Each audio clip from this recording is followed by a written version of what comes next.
నమస్తే. ప్రస్తుతం మనం షామీర్పేటలోని ఈటెల రాజేందర్ గారి ఇంటికాడ ఉన్నాం. సో, ఇక్కడ మెయిన్‌గా ప్రధానంగా చూసుకుంటే గతంలో చూసినాం మనం ఎమ్మెల్యే ఎలక్షన్స్ టైమ్స్‌లో ఇటు హుజురాబాద్‌లో కూడా పోటీ చేయడం. సో, అక్కడ ఓడిపోయిన తర్వాత సో, ఇక్కడే మల్కాజ్గిరి నుంచి ఎంపీగా గెలిచారు. అయితే ఈ నేపథ్యంలో హుజురాబాద్‌లో ఈటెల రాజేందర్‌ని రానీయకుండా చేస్తున్నారు. అన్న మీరు మా దగ్గరికి రావాలి అని చెప్పి హుజురాబాద్ సంబంధించిన బీజేపీ కార్యకర్తలు, బీజేపీ నాయకులందరూ కూడా ఈరోజు ఈటెల ఇంటికాడికి రావడం జరిగింది. ఒకసారి మాట్లాడదాం. మనతో పాటు హుజురాబాద్ నుంచి వచ్చిన ఒక బీజేపీ నాయకులు ఉన్నారు. సో, చెప్పండి అన్న, ఏం జరుగుతుంది హుజురాబాద్‌లో? ఎందుకు వస్తలేరు ఈటెల రాజేందర్ గారు? లేకపోతే ఎవరైనా రావద్దా అని చెప్పి అట్లేమన్నా అయింది?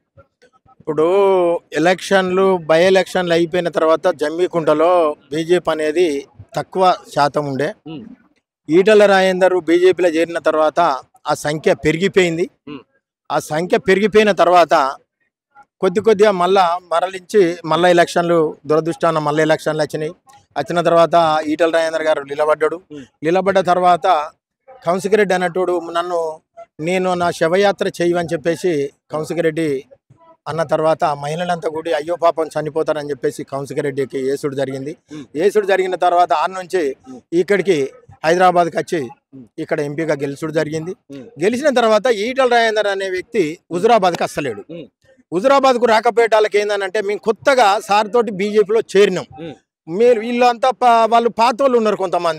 కొంతమంది అంటే సంఖ్య కొద్దిగానే ఉండే. ఈ ఈటల రాజేందర్ పోయిన తర్వాత వాళ్ళు సంఖ్య బాగా పెరిగిపోయింది. ఎందుకనంటే ఈ టీఆర్ఎస్ నుండి సారెమ్మడే మేము వేలాది మందిగా ఒకటి అయిపోయింది. ఆయనే దానాలు ధర్మాలు హాస్పిటల్ కానీ ఇటువంటి అన్ని మంచి కార్యక్రమాలు ఎన్ని ఉన్నా కానీ ఇంటింటికి ఎవరైనా అంటే పేరు పెట్టి పిలుస్తాడు. కమలాపూర్ హుజురాబాద్ కాన్స్టిట్యున్సీలో ఇల్లు ఊరు నోటికి చెప్పగలుగుతాడు. అంత మెమోరీ ఉన్న ఈటల రాజేందర్ సార్. అయితే ఇట్లా జరుగుతా అంటే ఏమైతుందని అంటే ఇక్కడ గెలిచిండు ఎంపీకి, అక్కడ వాళ్ళు గెలిచిన తర్వాత హుజురాబాద్కు సార్ వస్తలేడు. రాకపోయేటాళ్ళకి ఏమవుతుందంటే ఇప్పుడు జనరల్ ఎలక్షన్లు వచ్చినాయి. ఈ జనరల్ ఎలక్షన్లలో మరి సార్ తోటి మేము వచ్చినాం కదా, వచ్చినప్పుడు మాకు కూడా న్యాయం జరగాలి. ఎందుకనంటే మరి సార్ అటు వస్తలేడు. బీపాములు ఇచ్చేది బండి సంజయ్ గారే ఇస్తాడు, ఈటల రాజేందర్ రాడు అని చెప్పేసి ఆ బీజేపీ నాయకులు ఆ లోకల్ లీడర్లు అంటారు. మరి అన్నప్పుడు వీళ్ళు ఇట్లా అంటారు, మనం ఎటుగానే వాళ్ళు అవుతాం కదా, మన పరిస్థితి ఏంది? మరి ఈటల రాజేందర్ ఇక్కడికి వస్తలేడు, రేపు బీపాములు ఆయనే ఇస్తాడు కావచ్చు.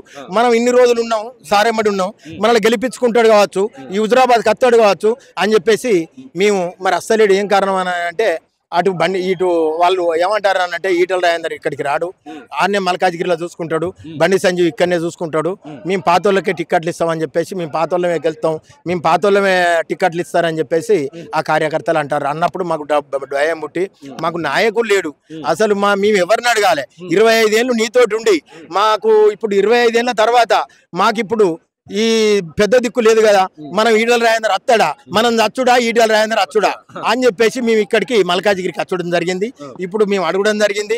తన నిర్ణయాన్ని ఏ ప్రకారంగా చెప్పగలుగుతాడో దాని మీదకి వెళ్ళి తనను ఒత్తేది కథా కార్ఖానిక సమస్యలు బాగా ఉన్నాయి. అవి ఈటల రాజేందర్ మాట్లాడిన తర్వాత మనం ఇప్పుడు మళ్ళీ వాయిస్ ఇచ్చడం జరుగుతుంది. అంతవరకు దాకా కొద్దిగా మనం ఓపిక పట్టుకోవాలి. అంటే ఇప్పుడు కౌశిక్ రెడ్డి గెలిచిండు ఎమ్మెల్యేగా బీఆర్ఎస్, మళ్ళీ ఇట్లా ఆయన ఏం పట్టించుకోవడం కానీ పనులు కానీ చేయడం అసలు ఏమైతేలే. దురదృష్టం శాతం ఏంటంటే ఈటల రాజేందర్కు వేయకుండా చంపిండు, నన్ను ఆదుకోరు అని చెప్పేసి అన్న తర్వాత కౌన్సికరెడ్డి కేసీఆర్ కానీ అదే కాంగ్రెస్ కేసు ఉంటే మాకు అభివృద్ధి అయ్యేది. 5 పైసల పని లేదు, వచ్చేది లేదు, ఈయన వచ్చేది లేదు. ఏ కోణం పీ కోణం అక్కడ ఎదురు లేదు, చదువు లేదు, మాకు దిక్కు లేదు, కాన్ఫరెన్స్కి దిక్కు లేదు.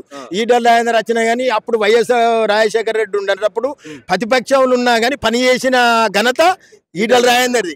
ఇవాళ అటువంటిది అభివృద్ధి చేసిన పని ఈటల రాజేందర్దే తప్ప ఇప్పటి వరకు ఏం కాలేదు. ఎందుకంటే ఆయన కూడా ప్రతిపక్షంలో ఉన్నాడు, అధికార పార్టీలో కాంగ్రెస్ ఉన్నది, న్యాయం జరుగుతలేదు. ఇప్పుడు తాడో పేడో తెలుసుకుందామని ఇక్కడ దాకా మేము చూడడం జరిగింది. ఇప్పుడు బండి సంజయ్ ఎవరు అని అంటే ఒకటి బ్రాండెడ్ గుర్తు బండి సంజయ్ది, ఓటు గుర్తు ఈటల రాజేందర్ది. ఇప్పుడు బీజేపీ గెలవాలంటే ఈటల రాజేందర్ రావాలి, బ్రాండెడ్ గుర్తు ఎవరిదంటే బండి సంజయ్ది. ఇప్పుడు హుజురాబాద్ కాన్స్టిట్యున్సీలా తెలంగాణ రాష్ట్రంలో లేపింది బీజేపీని ఎవరయ్యానంటే ఈటల రాజేందర్. ఇవాళ ఈటల రాజేందర్ కి అధ్యక్ష పదవి రాకపోతే నష్టపోయేది ఎవరు? బీజేపీ. మాకేం నష్టం లేదు కదా. ఇప్పుడు వాళ్ళే చేస్తారు అని అంటారు.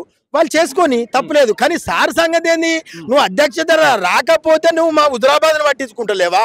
నువ్వు ఓడిపోయినందుకు ప్రజలు నిన్ను ఓడగొట్టినందుకు నువ్వు వస్తలేవా? కానీ ఇప్పుడు అమ్మోడిస్తారు, ఏడుతారు, వాళ్ళు చస్తారు, బాధపడుతున్నారు. అయ్యో మాకు కడుపు నొత్తుందంటే హాస్పిటల్ తీసుకుపోయా, మాకు ఏళ్ళు నొత్తుందని అంటే 5,000 కావాలా సార్ అని అంటే 5,000 ఇచ్చే.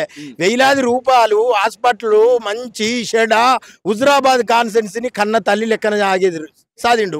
కానీ ప్రజలు ద్రోహం చేసిర్రు, వాళ్ళ తప్పును వాళ్ళు తెలుసుకున్నారు. ఏదైనా ఇప్పుడు కావాలంటారు. వాళ్ళ సంగతి నన్ను ఓడగొట్టిర్రు అని చెప్పేసి సార్ అలుగుతాండా, లేకపోతే సారే రావద్దని చెప్పేసి అధిష్టానం గిట్టి ఏమన్నా చెప్పిందా?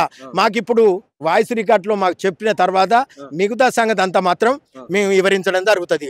మా వంతు మేము. సో ఇప్పుడైతే ఇక ఈ ఈటెల రాజేందర్ గారిని గెలిపించుకోలేం కానీ బాధపడుతున్నారు. హుజరాబాద్ అయితే కొంచెం చిన్నపోయిందంటారు. చిన్నవాడు కాదు, ఏడిచి సత్తారు మహిళలు. అయ్యో రామ మంచోని మేము పాడు చేసుకుంటే ఇది మళ్ళీ ఎట్లా తిరిగి రావాలి, ఇంకా 3 ఏళ్ళు ఎప్పుడు గడవాలి, ఇంకా 4 ఏళ్ళు ఎప్పుడు గడవాలి, రామచంద్ర మళ్ళీ ఆయన అత్తాడా రాడా, ఎవరు కొత్త వాళ్ళు అత్తానని అంటారు.